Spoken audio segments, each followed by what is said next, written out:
Olá, amigas e amigos que curtem, assistem, compartilham o nosso Cena Legislativa. Estamos aqui tratando do grande tema de 2026, que é o cenário eleitoral. E o nosso convidado é uma figura que acompanha de perto, todos os dias, a gente pode dizer, os movimentos, as estratégias públicas, né? E muitas vezes não tão públicas, dos nossos principais atores políticos. Então, quero agradecer aqui meu amigo, jornalista Henrique Araújo, e quero tratar, nesse momento, com o Henrique, do cenário cearense, que tem aí várias interrogações. A meu ver, mais interrogações do que definições nessa altura do campeonato. Então, quero primeiro agradecer, Henrique. Eu sei Obrigado. que o seu tempo é corrido, principalmente nesse momento, né, de cenário pré-eleitoral. Agradecer a sua presença aqui no nosso Cena Legislativa, mais uma vez, né? Obrigado, Cleiton. E aí, Henrique, vamos pegar aqui, vamos começar pelo Ceará, né? A gente está vendo aí alguns movimentos. Recentemente nós tivemos um movimento que eu acho bem importante para esse tabuleiro, que foi a confirmação do deputado Guimarães como ministro das Relações Institucionais do presidente Lula. Isso mexe com o tabuleiro porque tira, evidentemente, o deputado Guimarães do jogo pelo Senado, né? Então ele sai, vai lá para a discussão em Brasília e sai dessa disputa para o Senado, que ainda é a grande indefinição da base, né? Indefinição da base, indefinição da oposição. E a gente sabe que a campanha para o Senado é muito importante. Primeiro, queria saber como é que você vê esses movimentos, tanto na base aliada, nessas indefinições com relação aos nomes da base aliada, quanto as indefinições também da oposição. Em algum momento pende mais para um lado, outro mais para outro confirma. Um confirma, o outro diz que não é bem assim. Como é que você vê essa disputa para o Senado aqui no Ceará, Henrique? Bom, vamos lá. Então, mais uma vez, agradeço aqui o convite, Cleiton. Obrigado. É um prazer estar aqui conversando com você. Você também é um grande analista de cenário político aqui do estado do Ceará, né? Eu acho que esse movimento do Guimarães foi um dos mais importantes, assim, recentemente, né? Outro foi, obviamente, a saída da Luiziane do PT, sobre a qual a gente deve falar depois. Mas, assim, de imediato, essa saída do Guimarães aí do cenário político da disputa, ou seja, da chapa, ele deixa de compor a chapa para o Senado, e não só isso, ele deixa de concorrer à reeleição para deputado federal, que abre também uma série de questões em relação àqueles nomes que podem herdar os votos do José Guimarães, que é, assim, inegavelmente uma figura de força política inigualável, talvez, no interior do estado do Ceará, né? Em muitos municípios do estado, o PT tem diretório por causa do trabalho do Guimarães e não porque o partido, de fato, é enraizado naquela cidade. Então, Guimarães é um personagem político importante para a vida partidária. E a gente conversava com o deputado, que também é líder do governo lá na Câmara, e ele sempre dizia, de maneira muito categórica até, não é, que não vai abrir mão da eleição para senador, que ele já fez isso outras vezes, que foi preterido, mas que agora ele não sai do jogo, né? Ele costumava até brincar, dizendo assim, olha, Henrique, eu não vou abrir nem para um trem. Então, a gente estava convencido de que ele ia levar adiante, mas que o caminho era difícil, porque tem pelo menos meia dúzia de interessados, ou tinha, não é? Até a saída do Guimarães. Já faz tempo, né, que ele vem batendo nessa tecla. Já. Ele ia até ali no meio do caminho, depois tinha de recuar, porque aparecia algum outro nome. As formações de chapa sempre foram uma questão muito delicada para os governadores, porque envolviam uma série de negociações com legendas de perfis muito diferentes. Então, a base era muito grande, as demandas da base também são imensas. Então, se agora é difícil acomodar essas forças políticas, lá atrás também. Então, o Guimarães sempre esbarrava nessa dificuldade, porque o cabeça de chapa já era do partido, foi o caso do Camilo, foi o caso do Eumano. Então, ele também não poderia pleitear uma vaga para o mesmo partido, que no caso era o PT, né? Então, o que é que, do ponto de vista concreto, objetivo, representa a saída do Guimarães? Primeiro que abre-se essa vaga para o Senado Federal. É um nome a menos, digamos assim. Então, limpa o terreno. A partir de agora, o governo passa a trabalhar, e aí lê-se governador Armando de Freitas, mas também o ex-ministro Camilo Santana, que agora é senador, com um leque menor de alternativas para o Senado Federal, né? Então a gente tem agora o Eunício Oliveira, que é de longe para mim um grande beneficiário desse movimento do Guimarães. Eles vinham fazendo inclusive dobradinhas no interior do estado do Ceará, né? Agendas comuns, declarações mútuas aí de elogios nas redes sociais. Então é Isso. possível que o Eunício lá atrás já estivesse de olho. Bom, se o Guimarães sair, ele deixa aí uma pletora de votos assim que Isso. vão ser disputados. Entendeu? Sim. Porque se ele não indica um candidato natural, e mesmo indicando, a gente sabe que essa migração de votos não é assim tão fluida, não é automática, né? Não é automática. Então, Isso. o Eunício talvez já tivesse em mente esse cálculo político, né? Então, me parece que agora o Eunício é um grande beneficiado da saída do Guimarães, que vai para o governo, como eu já falei, né? E aí, a gente tem mais uma vaga, que pode ser do PSB, mas também pode ser do PSD, não é? É natural que seja do PSB, porque o atual mandatário é do partido, que é o senador Sim. Cid Gomes. O problema é que o Cid já tem dito e repetido incontáveis vezes que não é candidato ao Senado, né? A gente sabe que daqui a 6 meses ele pode mudar de opinião, às vésperas, até agosto, setembro, ele pode concorrer a senador. A preço de agora, não. Ele disse que o candidato dele é o Júnior Mano, que enfrenta uma série de dificuldades, Cleiton. Assim, a situação do Mano é muito difícil porque, primeiro, ele postula uma vaga na chapa majoritária, né? Ou seja, se ele de fato for candidato, o rosto dele vai estar ali colado ao rosto do Eumano de Freitas, do presidente Lula. Então, o Júnior Mano enfrenta um processo cujo desfecho é uma incógnita, que é esse que tramita lá no Supremo Tribunal Federal, que investiga possíveis desvios de emenda, relações ainda pouco explicadas com figuras que têm envolvimento ou que teriam envolvimento com crime organizado aqui no estado do Ceará, não é? Com facções criminosas. Então, o nome dele, a meu ver, é tóxico para o governador Eumano de Freitas numa disputa que se anuncia muito acirrada, entendeu? Então, eu acho que a essa altura, embora ninguém diga abertamente, o governo já trata o Júnior Mano como uma carta fora do baralho, né? É óbvio que ninguém pode chegar e dizer assim, ó, Mano, o Júnior Mano, infelizmente você não pode ser candidato, porque assim, as dificuldades são essas, até porque existe uma delicadeza por causa do senador Cid Gomes, né? Desde o ano passado, mais ou menos, ele vem repetindo que o candidato dele é o Júnior Mano, tem feito uma defesa enfática. A gente lembra quando houve uma primeira fase dessa operação, o Cid convocou uma coletiva de imprensa com estardalhaço, foi lá para a Assembleia Legislativa, apresentou um PowerPoint com uma série de explicações que não explicavam nada no final das contas, né?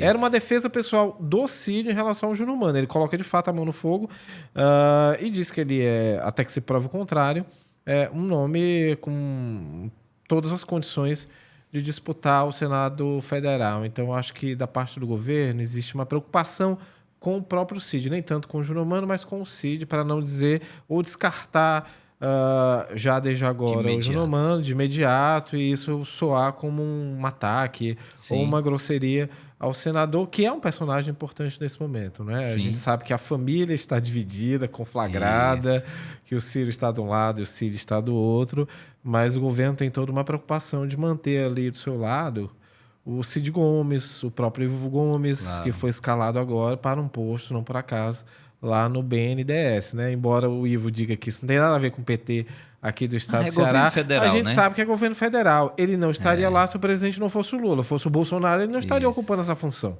Então, de alguma maneira, passa pela influência de figuras do partido. Pode não ter sido diretamente o Mano, mas, sem dúvida, pode ter passado pelas mãos do Camilo. Então, o governo está tratando essa diatribe aí, essa confusão dentro do clã Ferreira Gomes com muito cuidado, né? E a oposição? Com relação ao Senado, Henrique, como então, é que você vê? Eu acho que, do ponto de vista do bloco de oposição, Cleito, assim, a gente sabe que Wagner é candidato? A máquina estadual é muito forte, entendeu? Todos os nomes que foram governo chegaram em boas condições de concorrer à reeleição, à exceção do Lúcio Alcântara, mas mesmo o Lúcio Alcântara tinha uma maioria de prefeitos, era mais ou menos bem avaliado, entendeu? Mas houve uma ruptura ali dentro das próprias forças governistas que acabaram resultando na vitória do Cid Gomes. Mas eu diria que a oposição hoje chega com um grau um patamar de competitividade acima daquilo que a gente está habituado a ver no estado do Ceará, entendeu?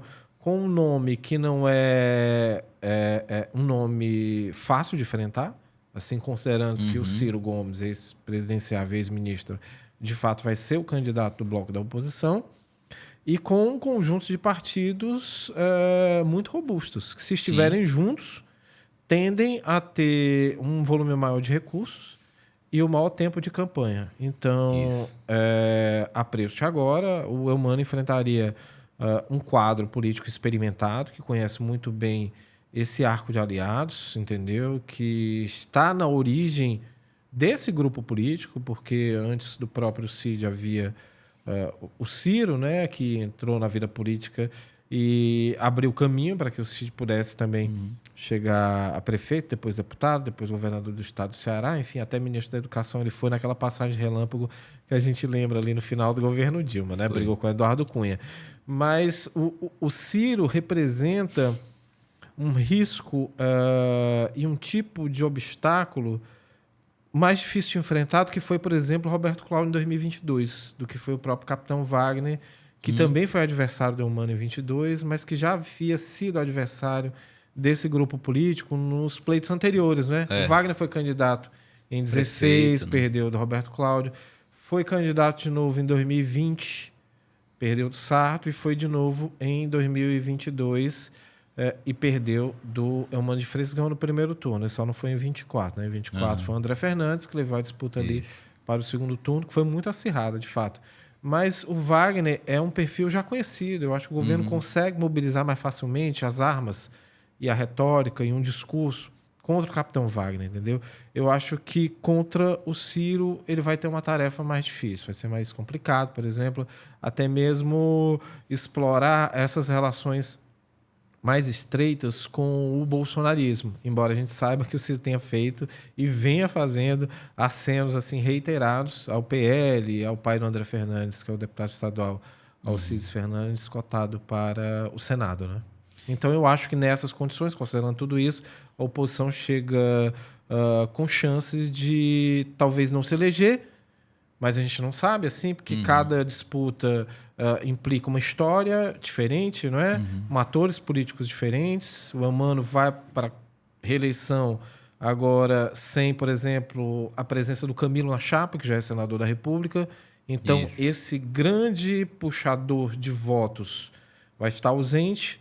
Se o Cid também não estiver presente, é outro nome que arrebata muitos votos que não vai estar na chapa. Então ele vai em condições especiais. Vai com um apoio fortíssimo dos grandes padrinhos políticos aqui do estado do Ceará, que são o Lula e o Camilo. Mas vai num contexto muito diferente daquele que foi 2022, né? Lembrando que o Camilo foi convidado para participar da coordenação nacional da campanha do Lula, né? Então ele... claro que tem as preocupações no Ceará, Henrique, mas também vai ter que lidar aceitando... No mínimo vai estar dividindo a atenção dele. Vai estar dividindo a atenção. Eu acredito que a ideia de trazer ele para a coordenação nacional já é para colocar ele num outro patamar, né? Assim, já para dar uma envergadura maior, né? E até pelo cargo que ele exerceu como ministro da Educação. Sem dúvida. E isso já dá um teste importante, principalmente para o Nordeste, né? Assim, ele acha que ele vai ter um peso e talvez não tenha, até pela logística de campanha, não tenha como estar presente aqui permanentemente como esteve na campanha de 22. Exato. Essa é a ideia, né? Agora, na política, a gente tem sempre que combinar com o eleitor e com os russos, porque os planos nacionais do Camilo dependem fundamentalmente de uma vitória do Eumano em 2026. Sem a reeleição do Eumano aqui no estado do Ceará, não existe Camilo 2030.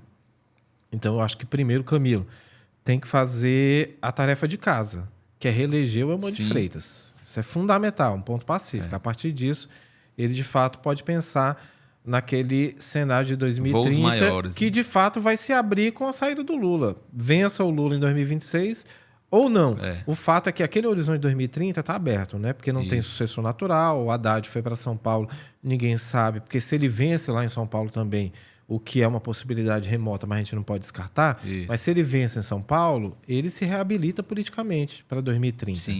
Então, um nome que cresceria na Bolsa de Apostas para suceder o Lula. Se o Haddad perde, é mais uma derrota, e aí eu acho que é muito difícil lidar com isso, porque a trajetória do Haddad já foi contaminada, não é, por essa série de derrotas de 2018, depois disso tentou de novo o governo Apesar do dos Estado. bons resultados no Apesar executivo, dos bons né? resultados no executivo, ele é de longe um dos ministros mais elogiados, Isso. mas me parece que assim, do ponto de vista do Eleitoral, executivo nacional, como sucessor, como aquele perfil talhado para suceder o Lula, o que também não é tarefa fácil, assim, vamos fazer justiça aqui ao Haddad.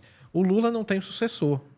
Essa é a verdade. A gente vai ficar procurando, mas o Lula não tem sucessor. É uma figura política ímpar, não é? Com uma trajetória muito singular. Então, não adianta a gente ficar, olha, quem vai ser o novo Lula? Não tem novo Lula, não é? Não vai ser difícil que outro nome surge que ocupe essa posição. E aí pode ser o Haddad, pode ser o Camilo, pode ser o Boulos, enfim. Então, o cenário é esse. Então, o Camilo vai para essa coordenação nacional que tudo indica, né? Tem esse convite.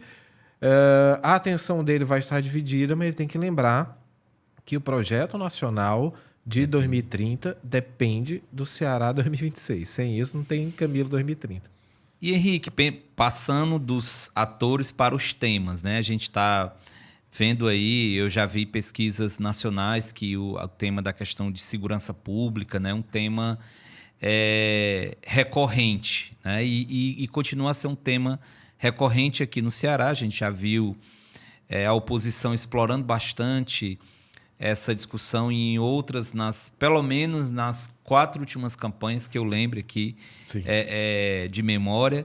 Mas você acha que essa discussão aí, cada um usa das suas armas, né? O governador Elmano vem dedicando muito tempo, inclusive com a imprensa, fez coletiva para mostrar os últimos dados da segurança, com redução na taxa de homicídios, destacando a redução, por exemplo, em Fortaleza, né? Que é um calcanhar de Aquiles importante. Como é que você vê, por exemplo, ao ser confirmado, se o Ciro for confirmado candidato da oposição, como é que você vê a oposição abraçando essa discussão de segurança pública? Aí envolve crime organizado, o papel do Estado. Como é que você vê a oposição pegando essa pauta e, do outro lado, o governo se defendendo dessa discussão?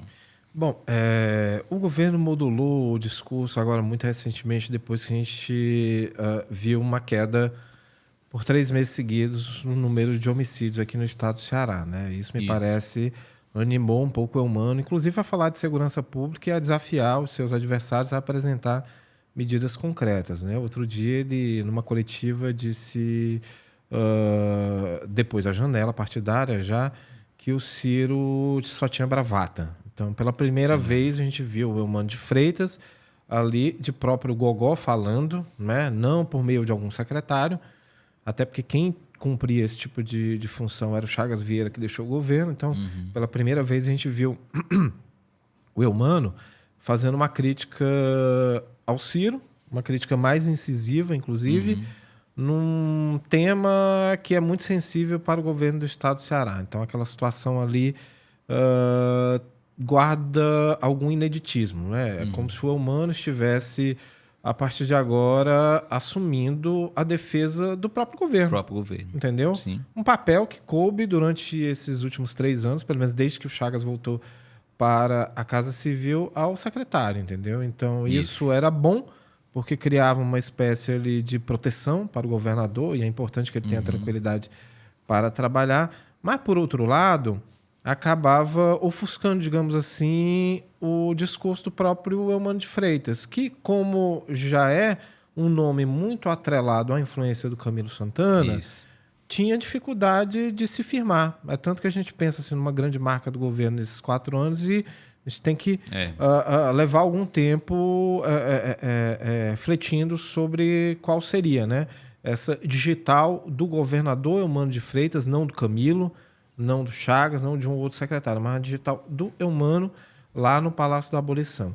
Então, eu acho que desde a virada do ano, sobretudo depois da janela partidária, o Eumano vem se apropriando de uma voz, de um discurso e dirigindo críticas diretas ao Ciro Gomes. É uma situação inédita nessa disputa eleitoral, tendo a segurança pública como uma espécie de assunto que certamente vai estar ali no eixo da disputa eleitoral de 2026 aqui no estado do Ceará, né? O próprio Ciro já vem tratando da segurança pública há algum tempo, desde o ano passado, mas a gente percebe que de janeiro para cá, com essa queda no número de assassinatos, de homicídios, que de fato era a principal dificuldade do governo do estado do Ceará, não foi resolvido, os patamares são muito, muito altos, há uma série de outras estatísticas que a gente tem que observar, mas assim, com essa queda sucessiva, sistemática de 3 meses, até a própria oposição parece que refluiu no seu discurso, nos seus ataques, né? O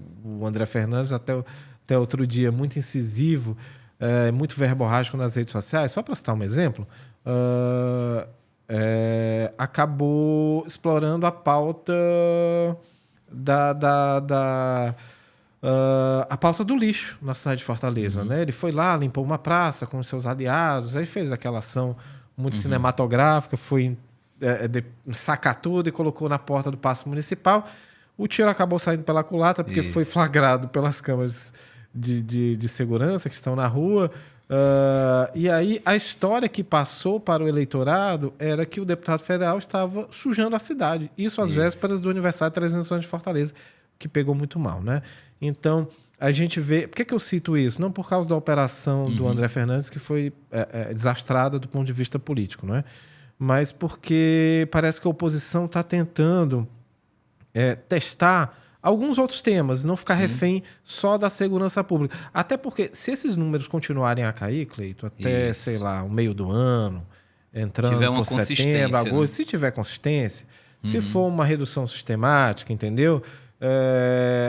A oposição vai ficar em maus lençóis se depender unicamente dos dados da segurança pública, entendeu? Porque eles podem falar, olha, mas nos 3 primeiros anos do governo foi desastroso, e o governo pode, inclusive, fazer o meia-culpa. Olha, a gente investiu muito, mas o cenário é difícil, é complexo, depende de uma série de variáveis e tal. Mas o que importa é que, de janeiro para cá, os dados são esses, caiu. E o que é que vocês concretamente têm a apresentar? Então, para não ser apanhada de calças curtas, a oposição tem que partir para outras. Tem que ter plano B, tem que ter plano C. Então, o Ciro, por exemplo, não pode depender só da segurança para explorar as grandes fragilidades do governo Eumano de Freitas, né? Que existem e cabe à oposição, obviamente, levar isso e pautar numa eleição. Uma disputa de narrativa, disputa de discurso, disputa política também, de convencimento do eleitorado. Né? Então, eu acho, Cleito, para resumir,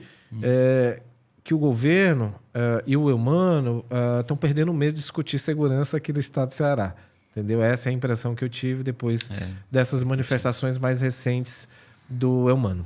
Tranquilo. Quero agradecer, Henrique, aqui esse apanhado panorâmico do cenário estadual. Tem muita coisa, né? O tempo da gente é mais curtinho.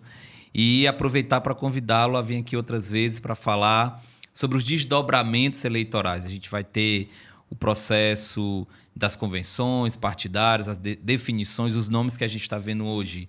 É natural que muitos deles não cheguem como candidatos, desistam, se somem a outros. Então, assim, o cenário ainda está indefinido, né? Aberto. Mas, de toda forma, deu para a gente aqui dar uma pincelada geral no que a gente tem aqui no Ceará. Então, quero agradecer, Henrique, sua participação aqui de novo com a gente no Cena Legislativa. Obrigado, eu que agradeço. É um prazer estar aqui de novo. É isso, esse foi o nosso Cena Legislativa de hoje. Vejo vocês no nosso próximo programa.